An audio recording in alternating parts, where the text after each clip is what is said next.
Tak vítejte u našeho dalšího Sportbat podcastu a v dnešní sestavě Matuš, Lukáš a určitě nejzajímavější článek Romča Gajdošová. A Romča je slovenská triatlonistka, která se stala osminásobnou nejlepší triatlonistkou Slovenska a také je to absolventka managementu sportu na Masarykově univerzitě v Brně a mezi největší úspěchy patří nedávný úspěch na světovém poháru v Koreji, kde obsadila druhé místo.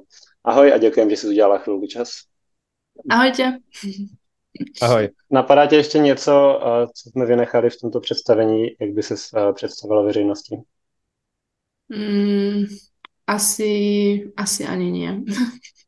V podstate posledných nejakých 13-14 rokov okrem toho štúdia a triatlonu nerobím nič iné. Nič iné sa nestíha. Keď stihnem, tak idem domov, ale myslím, že asi bolo povedané všetko. Dobrá, tak začneme hnedka naší takovou signature otázkou, protože jsme sportovní nadšenci a navštívili jsme spoustu sportovních událostí po celém světě, tak by nás zajímalo, který sportovní event v zahraničí si navštívila ty a považuješ ho za ten nejlepší, co jsi zažila, po případě, kam by se v budoucnu ráda podívala. No, najväčší, tým, že sa triatlonu venujem profesionálne už dlhšie, tak nemám veľmi čas navštevovať veľmi nejaké iné športové eventy, lebo sezóna nám beží viac ako polovicu roku a keď nepretekáme, tak trénujeme alebo pripravujeme sa. Ale ešte predtým, než som sa vrhla sama na triatlon, tak som bola na olympiáde v Londýne na triatlon. Nečakane. Tam to možno všetko tak začalo a bolo to, mne sa to tam veľmi páčilo, akože nie je to až tak veľmi organizované, povedala by som, oproti športom, ktoré majú tribúny alebo ktoré sa odohrávajú niekde na štadióne, že ten triatlon je proste buď vonku v prírode alebo niekde v meste a odohráva sa na takom väčšom priestranstve, ale v tom Londýne to bolo úplne natrieskané, ako to bolo v Hyde Parku a tá trať je vždycky oplotená, no ale bolo ťažké vlastne aj dostať sa k tomu plotu, lebo strašne veľa ľudí fandilo, takže pre mňa asi toto bol taký najväčší športový zážitok. A máš takhle mimo tréninku čas vůbec sledovat nějaké další sporty? Čas by aj bol, akože v rámci môjho nejakého voľného času regenerácie alebo tak, ale až tak veľmi to nesledujem, pravdu povediac. Nie, že by som nebola športový nadšenec, ale ja neviem, asi skôr ten čas trávim možno inými aktivitami ako športovými alebo ako sledovaním športu. Skôr potom tým, že máme teraz milión sociálnych sietí, tak na Instagrame pekne všetko je akože stručne, krátko, výstižne. Takže veľakrát, keď sa niečo deje, tak si proste len pozriem tie highlighty na Instagrame. Či už to je nejaká cyklistika, atletika. Atletiku celkom sledujem, lebo tam mám veľa kamarátov, ale ostatné športy až tak nie. Aj keď možno, že by som mohla. Dobrá.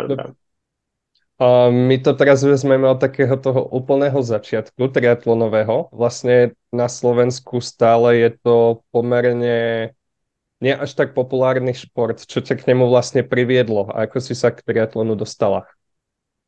Ja si myslím, že u mňa to bola celkom taká náhoda, lebo mamkin známy je triatlonový tréner v Košiciach, odkiaľ pochádzam.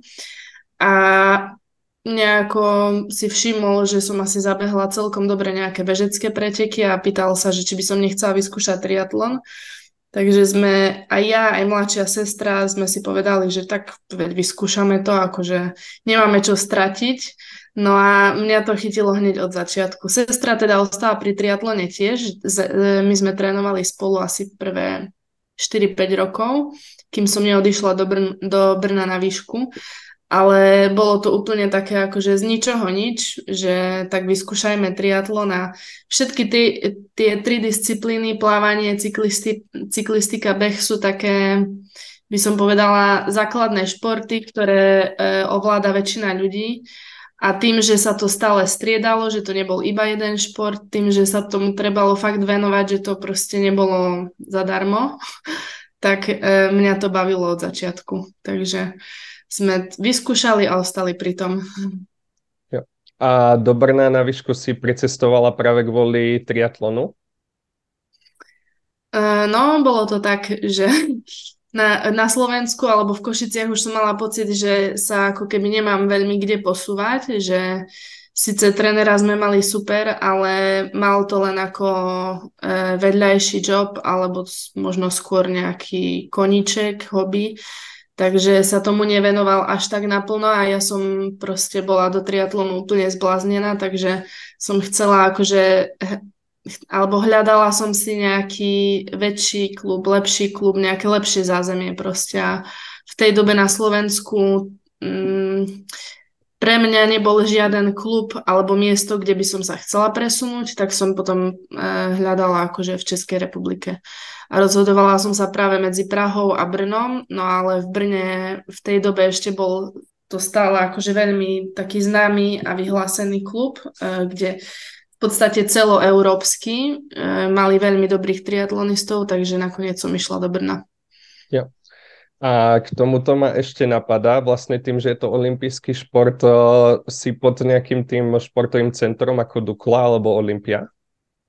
Momentálne som v športovom centre polície už asi, neviem, 5 rokov, možno 6, ale nie som ako zamestnanec, som ako zabezpečený športovec a uvidíme, čo bude ďalší rok.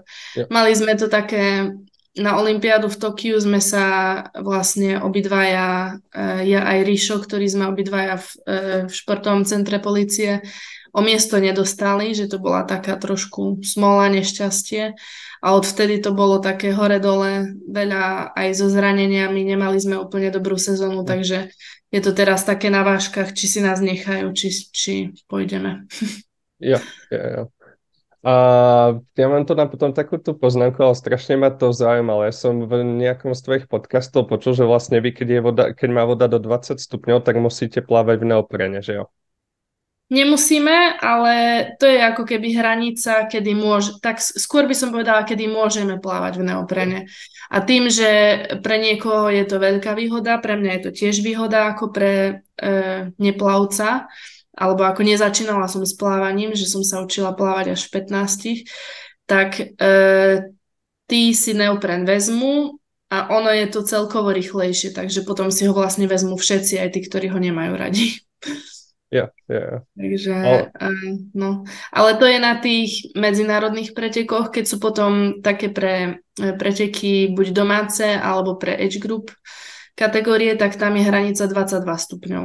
Takže tam je to o trošku posunuté ešte. Ja. Mňa práve zaujímalo, ako to je s tým prezliekaním a prevliekaním. Ja si spomínam, že my sme boli vlastne tiež zo školy, z Masarykovej univerzity na turistickom kurze, kde sme si dali triatlon. A keď sme vybehli z toho jazera, tak všetko bolo mokré a chcel som si čo najrýchlejšie obuť tie boty, dať ponožky a tak ďalej. To šlo strašne ťažko. Trénuje sa to vôbec nejak? Alebo je to takéto prirodzené? Trénujeme to, ale buď sa to trénuje kvôli tomu, aby si svaly zvykli na tú zmenu pohybu, takže z toho plávania z ležiacej polohy, aby zrazu proste začali zaberať na vlastne okamžite, lebo vždycky ten začiatok, ten prechod je akože ťažký a vždy prvých, 3-4 kilometre na bicykli sa idú úplné bomby a takisto potom na behu väčšinou. Takže buď to trénujeme ako prechod kvôli tej svalovej funkčnosti alebo kvôli zapájaniu svalov, alebo potom prechod ako technickú disciplínu, aby sme všetky tie úkony urobili čo najrýchlejšie, ale pre nás to je proste niekedy otázka 20-30 sekúnd, že vybehneme z vody, prídeme vlastne do toho priestoru ohraničeného, kde máme bicykle, to sa volá depo a tam máme každý svoje miesto, kde máme pripravený bicykel, príľbu, topánky už máme zacvaknuté na bicykli a vlastne jediné, čo urobíme, takže čiapku a okuliare, prípadne ten neopren dáme do bedničky, ktorá nám je priradená, zoberieme si príľbu, zapneme a už potom berieme bicykel a bežíme vonku z depa a vlastne obúvame sa, dá sa povedať, až keď naskočíme na bicykel. Takže žiadne ponožky, žiaden úterak ani ani nič také a topánky väčšinou ako tie tretry na bicykel sú robené tak, že sú väčšinou na lepák a oni majú veľký otvor, takže to obuvanie je oveľa jednoduchšie ako do nejakých botasiek alebo klasických tretier, ktoré má väčšina cyklistov. Takže nám to jenom nešlo, protože jsme neměli to správné vybavení. Dá sa povedať, že áno. Dobre, a tým, že si toľko tých vecí vlastne vymenovala, že jasne, tam bicykel, rôzne vybavenie, je to šport, za ktorým sa predpokladám veľa cestuje. Ako je to moc finančne náročné? Ako toto zvládaš, túto stránku? No, bez tej podpory športového centra Polícia a Triatlonovej únii a nejakých sponzorov by to bolo veľmi, veľmi náročné. V podstate bez sponzorov alebo bez nejakej podpory medzinárodne to ani nejde robiť, pretože najnáročnejšie je podľa mňa zvládnuť všetko to cestovanie, lebo na plávanie potrebujem plavky, okuliare, to nie je až také nákladné a bicykel je nákladný, alebo povedala by som, že tie prvotné náklady, kým si všetko to vybavenie zaobstaráme, tak to je dosť nákladné, lebo tam treba aj ten neopren, treba botásky, treba tretry, treba a všetko to akože treba v podstate špeciálne na triatlon. Hej, že nestačí mať hociaké tretry, ale potrebujeme také, ktoré sa nám budú ľahko obúvať. Ale potom to vybavenie až tak drahé nie je, pokiaľ teda nemeníte bicykel každý rok. A skôr sú vysoké náklady na to cestovanie, pretože ja vlastne, zo mňa sa kamaráti už smejú, pretože ja sa bez bicykla nikde nepohnem. Takže či letím na pár dní domov, alebo letím na preteky, alebo letím len na otočku niekde, tak vždycky beriem so sebou aj bicykel. A to je v podstate ku každej letenke minimálne 60 eur navrch. Ja. Pokiaľ sa to nedá vymeniť za klasickú batožinu, tak sa to akože týmto komplikuje. Často potom je aj problém na niektoré lety, že nechcú zobrať ten bicykel. Takže asi to cestovanie je najnákladnejšie, no. Funguje tam aj nejaké zapožičiavanie bicyklov? Alebo je to tak, že už máš extrémne dôverný vzťah s tým tvojím a zvykáš si na neho v súvislosti s tými závodmi? Na tejto vrcholovej úrovni už požičiavanie ja. To máme každý svoj bicykel a presne ako hovoríš, tak je to veľmi o tom, že ja s tým bicyklom musím byť fakt ako zladená. Jasné, že keď sa stane, že mi bicykel nepriletí, tak si nejaký požičiam a odpretekám to na ňom. Ale v takých nejakých hraničných situáciách, alebo keď proste treba občas aj riskovať, alebo ja neviem, niekto je slabší cyklista, tak možno musí v tých technických pasážach riskovať viacej, aby neodpadol zo skupiny. Tak je to podľa mňa veľmi dôležité a veľká výhoda mať svoj bicykel a vedieť, ako ten bicykel reaguje alebo ako sa na ňom jazdí. Takže takisto, keď sú nejaké zjazdy, hej, tak je to všetko akože už úplne o tých detailoch, no, že spoľahnúť sa na to, že v zatačke proste to koleso nepočmikne, ale môžem sa do toho naklopiť a uvezie ma to. Takže akože určite bicykle sa požičiavať dajú a niektorí to aj tak robia, že keď idú na sústredenie, tak si bicykel požičiajú, ja neviem, na Malorke alebo niekde na Kanárskych ostrovoch, že nemajú s tým starosti s balením, s prevozom a tak. Ale profíci alebo na tejto vrcholovej úrovni to nikto v podstate nerobí, no. Když jsme u těch detailů, tak můžeme přejít k tréninku. A jak vypadá tvoje tréninková skupina? A je to běžná praxe, že se trénuje zvlášť nebo ve skupinkách? A jak to máš konkrétně ty? Trénuje sa aj zvlášť, aj v skupinkách. Teraz je celkom populárne, sú medzinárodné tréningové skupiny, kde vlastne je nejaký dobrý, známy tréner. Majú základňu niekde. Jedna skupina má napríklad v Girone v Španielsku, ďalšia má Montegordo v Portugalsku. A kto chce, tak si proste sa skontaktuje s trénerom a vyžiada si, či by sa mohol pripojiť k skupine a platí vlastne trénerovi nejaký mesačný poplatok za trénovanie a ten tréner píše plány a tá skupina sa väčšinu roku pohybuje spolu. A potom sú nejaké národné skupiny, čo sú akože buď reprezentačné, alebo na klubovej úrovni, alebo sú aj jednotlivci, ktorí majú trénera a trénujú tak nejako sami, alebo si vytvoria nejakú vlastnú skupinku s kamarátov. Ja konkrétne trénujem druhý rok už teraz v Nemecku. Predtým som bola skoro 9 rokov v Brne, kde som vlastne trénovala s brněnským klubom. A tiež sme trénovali v skupine, mali sme spoločné plavecké tréningy, bežecké, cyklistické. Nebolo to úplne, že 100%, ale nejakých, neviem, 60-70% tréningov sme mali spoločných. A teraz to je veľmi podobne aj tu v Nemecku. Tu som sa pridala k jednej z reprezentačných skupín. Oni tu majú 3 také národné tréningové centra po Nemecku a ja som v jednom z nich, takže trénujem v skupine vlastne s Němcami. Po ukončení studia si teda se přestěhovala z Brna do Německa. Kam konkrétně? No, ešte to bolo pred ukončením. Bolo to v podstate po olympiáde, že tam som cítila, že potrebujem nejakú zmenu trošku, že aj tá nevydarená olympiáda, aj tak sa to všetko nazbieralo a presunula som sa do Nemecka, do Saarbrückenu. To je pri francúzských hraniciach. Ďaleko, ďaleko. A jak funguje nějaká týmovost v triatlonu? Podporujete se navzájem s soupeřkami, nebo je tam velká rivalita? A jak to je vlastně u vás? Záleží kde ako, ale táto skupina sa mi práve páči presne aj kvôli tomu, že aj napriek tomu, že sú to všetko Nemci, takže v podstate sú si navzájom rivali, pretože v Nemecku je tak vysoká konkurencia a tak veľa triatlonistov, že veľakrát sa stáva, že je kvóta pre krajiny je 5 pretekárov na pretek, na jedné preteky a oni veľakrát sa hlásia 10 Nemci, ale dostane sa len 5 najlepších. Takže je to také potom veľmi, že hľadajú preteky, aby sa dostali vyššie v rebríčku, aby boli medzi tými prvými 5, ale aj napriek tomu tu na našej skupine nie je cítiť tú rivalitu, že by to bolo ako, že sa spolu nekamarátia alebo že nechcú spolu trénovať. Že fakt mi to príde také ako, že sú kamaráti. Potom, keď sú preteky, tak sa preteká, ale zasa sa vrátime na tréning a zasa sú kamaráti, že aj tí ľudia chcú trénovať spolu.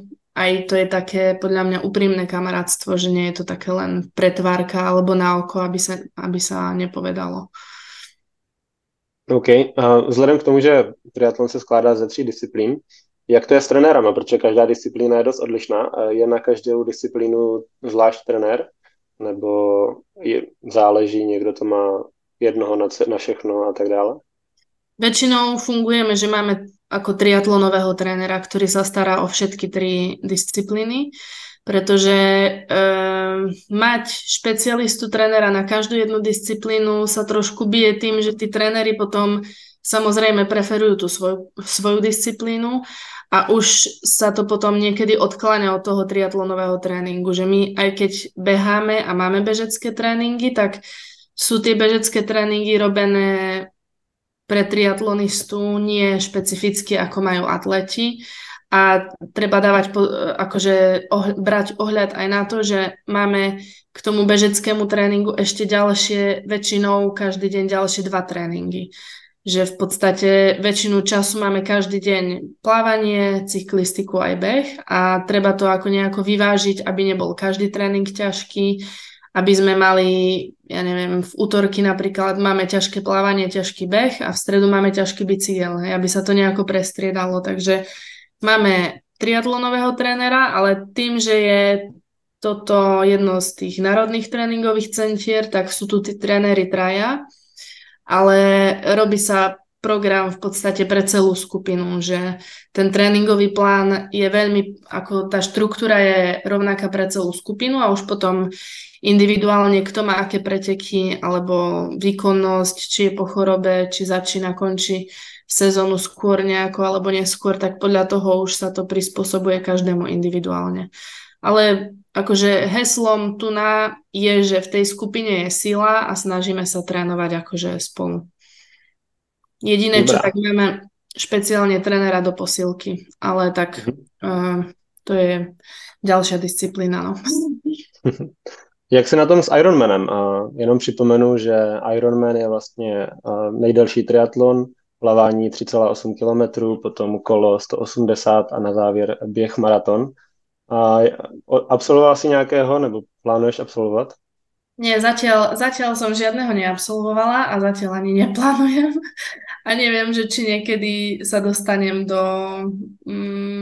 či to vôbec niekedy budem chcieť, no. Príde mi to, že to je strašne dlhé, ale je aj disciplína polovičný Ironman, to je polovica z týchto tratí a ten ma celkom ťahá, to by som vyskúšala. Akurát, že teraz nám vlastne momentálne beží kvalifikácia na olympiádu v Paríži už druhý rok. Pre triatlon to je 2-ročné cykly, takže 2 roky beží kvalifikácia, zbierajú sa body do olympijského rebríčku a po tých 2 rokoch sa urobí čiara a spraví sa vlastne z toho štartová listina aj s tým redukovaným poradím, že maximálne môžu štartovať 3 ľudia, 3 ženy alebo 3 muži za krajinu. No a body zbierame na svetových pohároch a na pretekoch svetovej série. A v preklade alebo v číslach to znamená, že za rok je nejakých 15 svetových pohárov a 8 pretekov svetovej série. A tým, že zvládame alebo je povolené pretekať iba raz za týždeň a nedá sa pretekať v kuse proste 4 mesiace bez prestávky, treba medzi tým aj trénovať, tak pre nás je dosť náročný len ten program kvalifikačný, že je strašne veľa tých pretekov a potom toho času na nejaké iné aktivity alebo iné disciplíny až toľko nie je.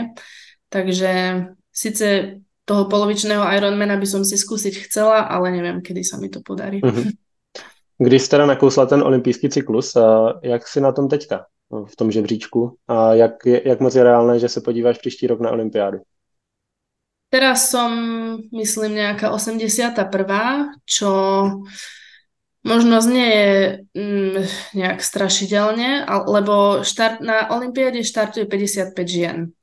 Ale kvalifikácia sa zamotáva tým, že tam pribudli od predošlej olympiády štafety, takže to je jedna z vecí, ktorá to trošku komplikuje a potom sú tam ešte také špeciálne miesta pre novú vlajku, ktoré nasledujú trošku iné pravidlá ako tie klasické kvalifikačné, takže dajme tomu, že nejakých 48 miest sa rozdeľuje priamo z toho rebríčku a teraz som 81. alebo 2. v redukovanom poradí, možno to je, ja neviem, možno, že som nejaká 2., 3. pod čiarou, čo nie je zas tak ďaleko. A ďalšia vec je, že niektoré dievčatá majú započítaných už 10 výsledkov do bodovania a ja mám započítaných 8. Takže vlastne najbližšie 2 preteky, ktoré pôjdem, tak sa mi bude počítať plný bodový zisk, pričom pre tie ostatné už budú iba prepisovať.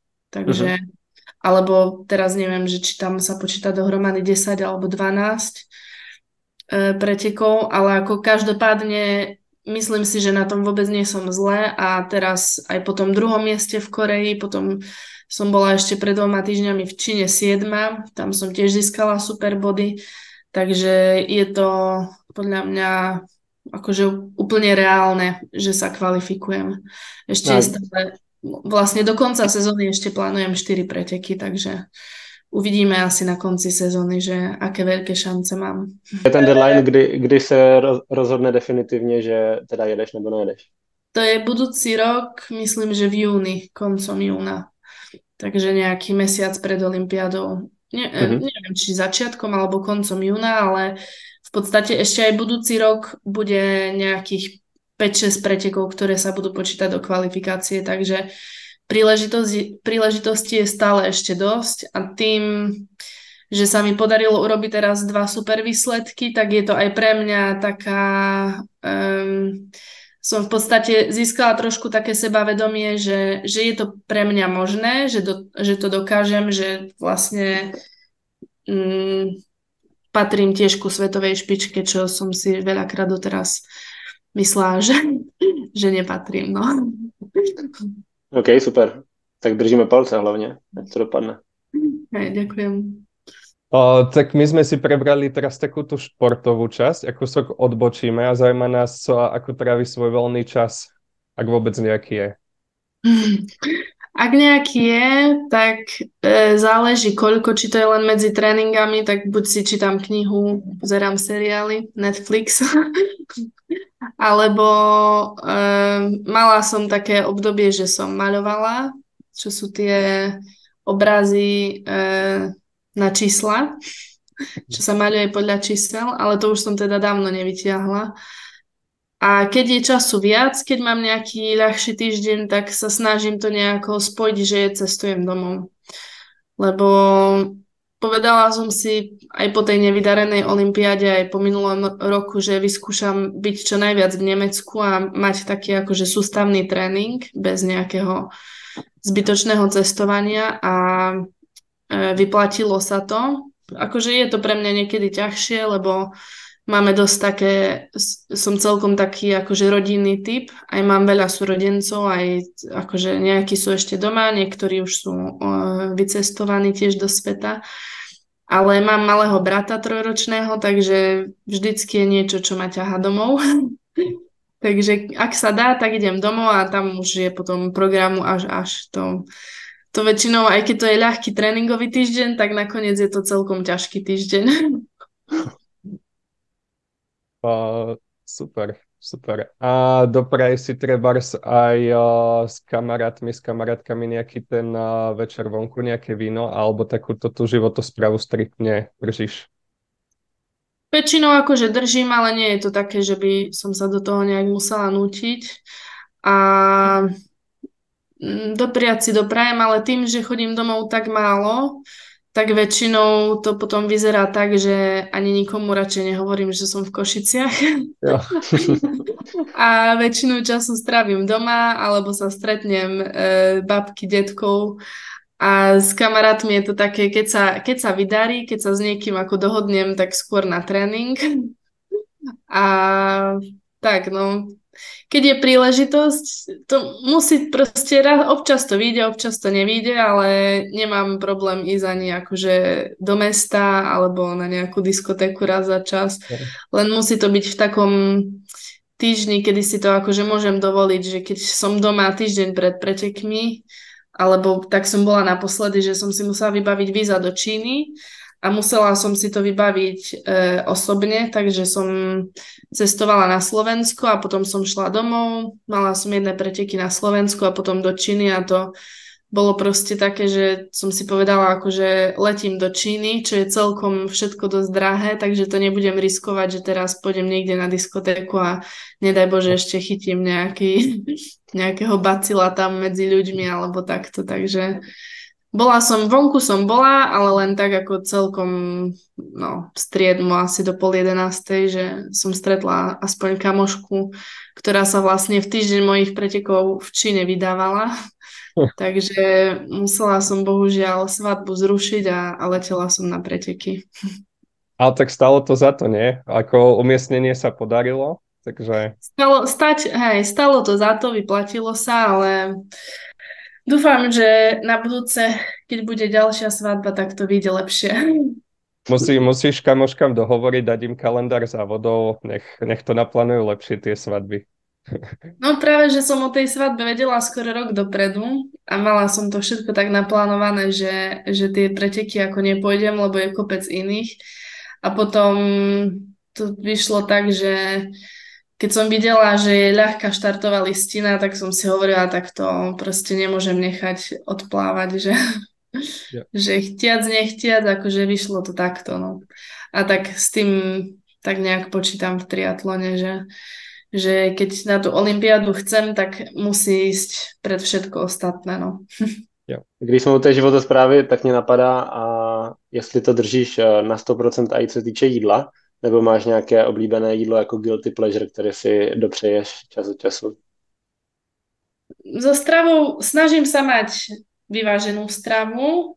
To som tak nejak začala akože na to viacej dohliadať asi rok a pol dozadu.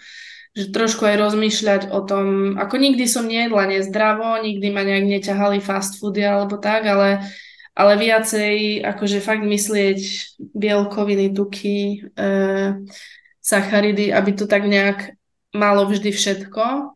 Ale čo ja viem, akože snažím sa nejak úplne nejesť veľmi sladké alebo nejaké čipsy alebo takto na večer, ale inak nemyslím si, že by som to mala až tak striktne, hej. Mám aj čokoládu, aj veľa čokolád mám, ale viem, že je lepšie dať si ovocie ako čokoládu, takže si myslím, že tak nejak prirodzene akože to tak ako sa držím v pohode, ale asi čo podľa mňa veľa mojich kamarátov o tom vie, čo je pre mňa také akože fakt, čo mu niekedy neviem odolať je, čo sú salko alebo piknik.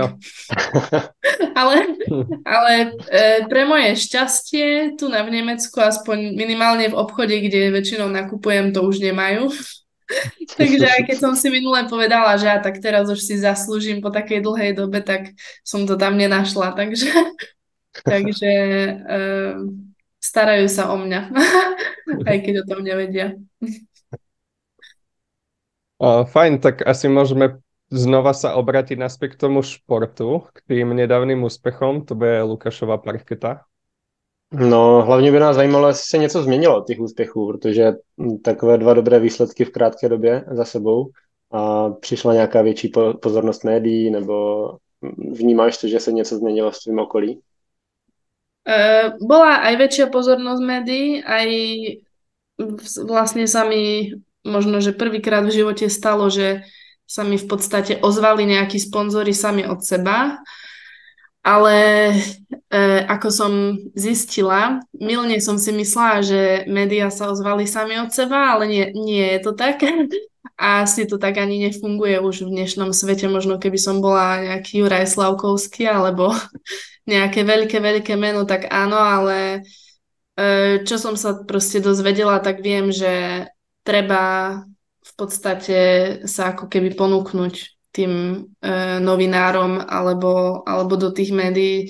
Nerobila som to ja, ale proste treba mať niekoho, kto sa o to postará, ako keby nejaký manažér alebo niekto, že už teraz je to asi skôr tak, že proste musíme my chcieť byť v tých médiách a tie médiá potom akože ten záujem prejavia alebo ako spravia rozhovor alebo niečo natočia, dajú do správ, ale takto akože samo od seba, takto by som musela vyhrať majstrovstvá sveta, aby sa ozývali sami.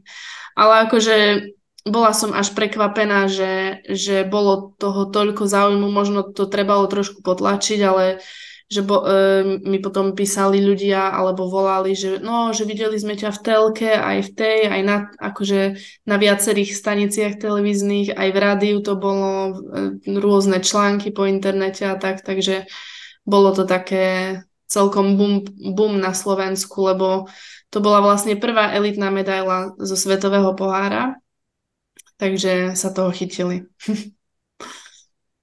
A s tými sponzormi, tak určite je to zaujímavejšie podporiť niekoho, kto má na krku nejakú medailu, ako niekoho, kto proste bol top 10 alebo top 15. Takže aj s tými sponzormi to asi bude teraz trošku ľahšie, ale viem, alebo som si vedomá toho, že proste toto nie je výsledok, ktorý by teraz mi priniesol, ja neviem, 20 000 eur alebo nejaké akože veľké peniaze alebo teraz zabezpečenie na celú sezónu ďalšiu. Že, no. Tak důležité, že ti to pomohlo zase o kruček blíž k té olympiádě. A chtěl jsem se zeptat, byl to od malička tvůj největší cíl, olympiáda? Nebo ještě bylo něco víc? Asi ani nebolo nič viac, ale ani to nebolo úplne od malička. Akože ani jeden z mojich rodičov nerobili šport vrcholovo, takže nemali sme to v rodine, že by nás nejako tlačili alebo nejako extra akože sa snažili o to, aby sme robili takto šport na vrcholovej úrovni. Skôr to u nás bolo, že ocko ten mi hovoril stále, že hlavne, aby si nedobehla do cieľa zelená, že pošetri sa, že tu prídeš s vyplázeným jazykom.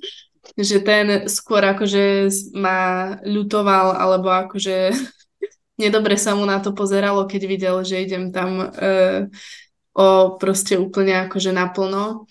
A mamka tá robila šport tiež len rekreačne, takže skôr by som povedala, že im to pár rokov trvalo, kým to pochopili a kým to začali vnímať akože tak trošku inak, že to nie je len, že sa akože tak idem sa zabaviť, zatrénovať si, že to začali fakt akože brať, že je to v podstate moje zamestnanie alebo povolanie.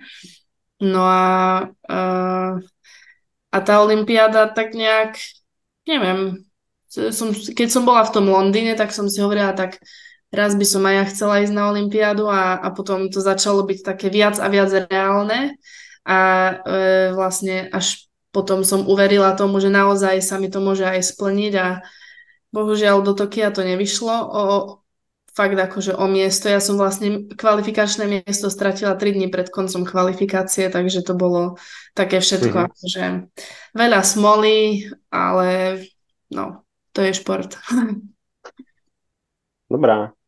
Tak ještě mě zajímá poslední věc, možná trochu sobecké, ale chtěl bych se zeptat, protože já sám jsem absolvoval pár triatlonů a chtěl bych se zúčastnit i nějakého half Ironmana, po případě jako velkého Ironmana.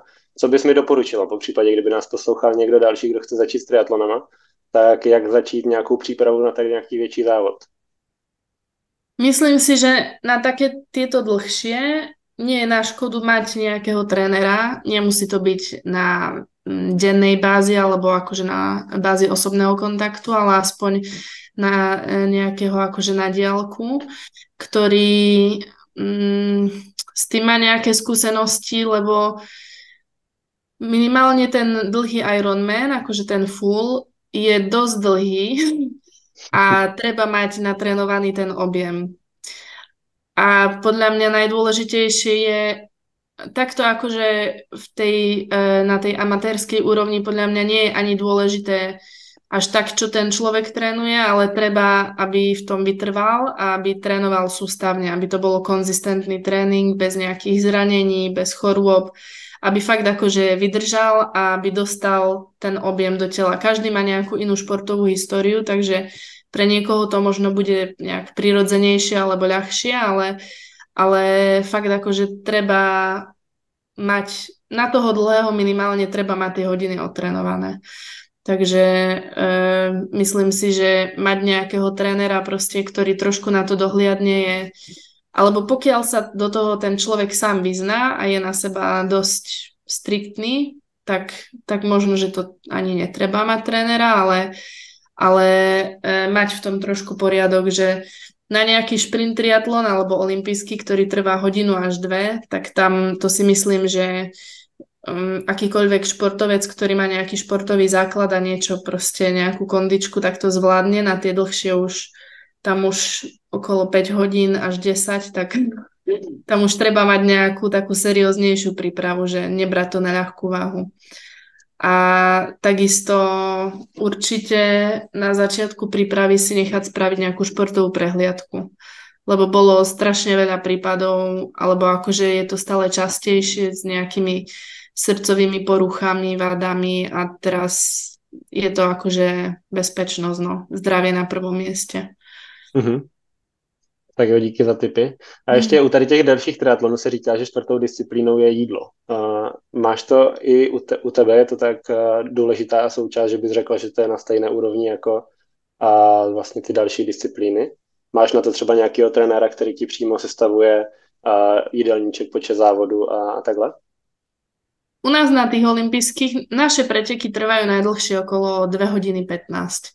Takže tam, aj keby som za tie preteky vôbec nič nezjedla, iba pila, ja neviem, len čistú vodu, tak to zvládnem. Ale akože v ideálnom prípade to u mňa funguje tak, že si dám 1 gel pred štartom a potom 2 až 3 gely počas preteku, takže žiadna veľká veda. Tam proste potrebujem mať tie gely odskúšané v tréningu, vedieť, že mi to nespraví nejakú šarapatú žalúdku. Ale až tak dôležité to nie je. Určite nie je tak, ako pri nejakom polovičnom celom Ironmanovi, kde proste ten človek tých 4 až 10 hodín preteká. Hej, u tých profikov sa dá ten polovičný Ironman zvládnuť pod 4 hodiny, ten dlhý pod 8, ale ani ženy to nezvládnu až tak rýchlo, ani potom tí ľudia, ktorí to nerobia profesionálne, ale nejako výkonnostne alebo rekreačne. A tam už by som tú stravu určite to treba trénovať a nie je to na škodu mať niekoho, kto s tým poradí. Lebo tam už veľakrát prichádzajú žalúdočné problémy. A keď nie žalúdočné, tak proste tá energia dochádza oveľa viacej pri takých dlhých pretekoch. Takže tam je tá strava oveľa dôležitejšia a presne to, že je dobré mať aj nejaký plán, ale je veľmi dôležité mať to aj natrénované. Akože nestačí to, že prvýkrát v preteku, lebo však mám super trénera a super plán. Treba fakt akože naučiť ten organizmus, aby dokázal príjmať tie sacharidy aj pri tom športovom výkone. Tak jo, super, díky moc. Na závěr si dáme takovou sérii otázek, se kterými tě konfrontuje Matúš. No, my vlastne máme každého jedného nášho hostia sa takto pýtame, alebo ešte u teba je adekvátne povedať, že sa budeme pýtať. A na pár otázok. Prvá je, aký jeden zdroj, čo sa týka knížiek, podcastov, filmov, hoci čoho by si doporučila našim poslucháčom, čo možno teba nejakým spôsobom inšpirovalo alebo ti dalo veľa toho do života? Knížiek, zdrojov. Jednu výbornú knižku som čítala od Matt Fitzgerald. How bad do you want it? Je to v angličtine. Teraz neviem presne, ako veľmi to chceš, myslím, alebo také niečo je to v češtine, alebo v slovenčine. Tak to bola asi najlepšia kniha, akú som prečítala za celý život. Takto z hľadiska športového nejakého. A ešte jednu, ktorú som čítala, to bola od Scotta Jureka. A to bola, myslím, že jeho prvá Zrozený k biehu, myslím, sa to volalo. Tak tá bola tiež ešte akože tak ako zanechala vo mne nejaké také silné zážitky, emócie, ale inak asi nemám žiadnu takú, ktorá by mi tak nejako utkvela v pamäti. Akože veľa čítam romantické knihy, proste klasické dievčenské romány, ktoré sú vyslovene na odreagovanie, aby som vypla hlavu a to mi je skoro jedno, že čo čítam. Takže z nejakých prínosnejších kníh asi tieto dve. A z podcastov to asi nemám tak úplne vytipované. Počula som jeden super o výžive, ale to už ani neviem, ako sa volal. Ja úplne akože nie som úplne až takto podcastový typ, že keď na niečo natrafím, tak si vypočujem. Niekedy to je aj proste rozhovory so športovcami alebo niečo úplne akože klasické takto o športe, ale nemám nič takto vyhliadnuté. No. Takže možno naopak, keď máte vy nejaké tipy alebo niekto, tak si nechám poradiť. Tak skúsime dať anketu. Zatiaľ nemáme nejaký obrovský dosah, ale možno tam niekto niečo prihodí do storička, tak potom nás dielame. A keď nie, no tak sa budeš musieť spláhnuť na naše tipy. No. A vedela by si popísať alebo určiť jeden moment v tvojom živote, na ktorý si najpyšnejšia? Nemám asi taký jeden, ktorý by mi utkvel, alebo si ho teraz nejak nevybavujem. To sú presne otázky, nad ktorými vždycky akože tak sa zaseknem. Keď sa ma niekto opýta, že vymenuj jeden zážitok, alebo jednu vec, alebo niečo jedno, tak neviem, asi jeden nemám, ale vždy, keď je fakt akože nejaké ťažké obdobie.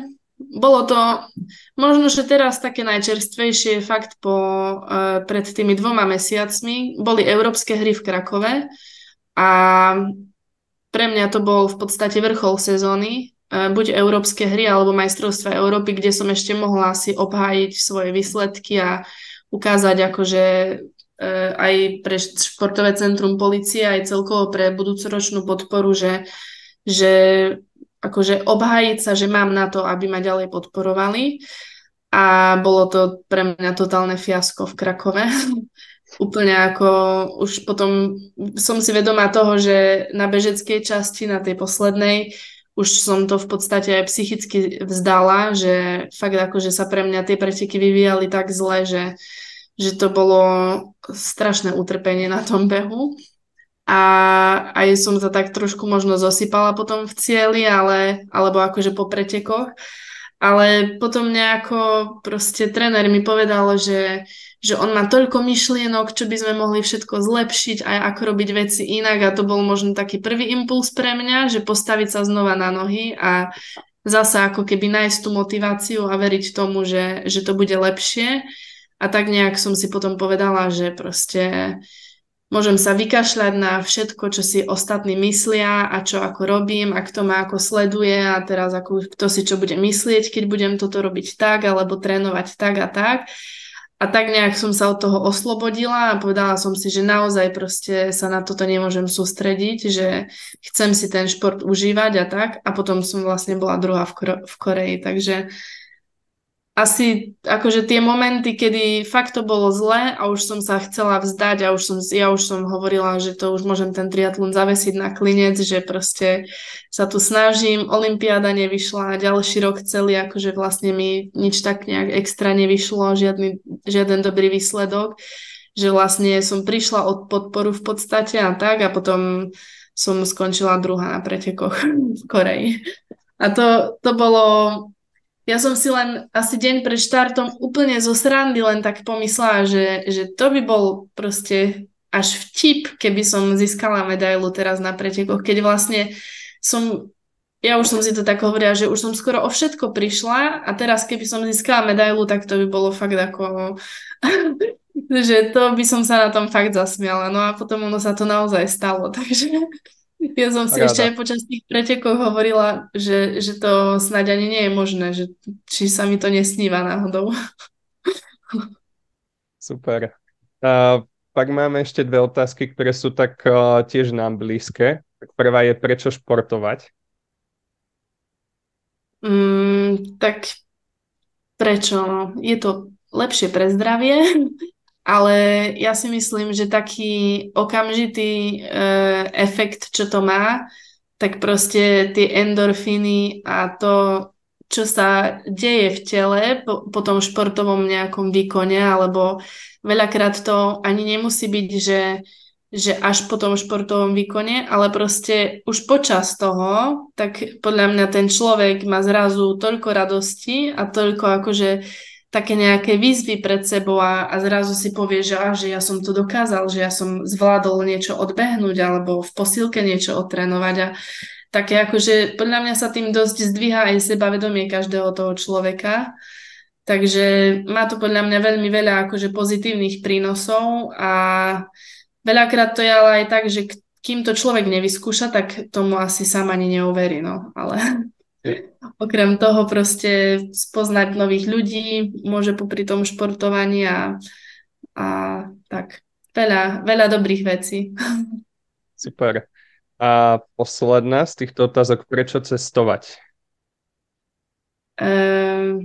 Tak to je, čo to je? Dopamín, čo sa vyplavuje pri spoznávaní nových vecí a nových ľudí. Pre mňa cestovanie je vždycky, akože ja by som povedala, že milujem dobrodružstvo a každá jedna cesta je pre mňa také dobrodružstvo. Proste nikdy neviem, čo ma tam čaká, čo ma čaká už len tu v Nemecku na letisku, keď prídem, že či bude nejaký problém s bicyklom alebo nebude. A všetko to beriem tak akože, že na tých cestách proste stretnem nových ľudí, spoznám nové krajiny, vidím nové miesta, proste vždycky som niečím obohatená na tých cestách, že stále idem akože s takými, by som povedala, otvorenými očami a zmyslami a s takým očakávaním, že čo to prinesie. Akože je podľa mňa dobré ísť do toho možno bez nejakých konkrétnych očakávaní, ale viem, že vždy to bude nejaké dobrodružstvo, no, nejaké zážitky.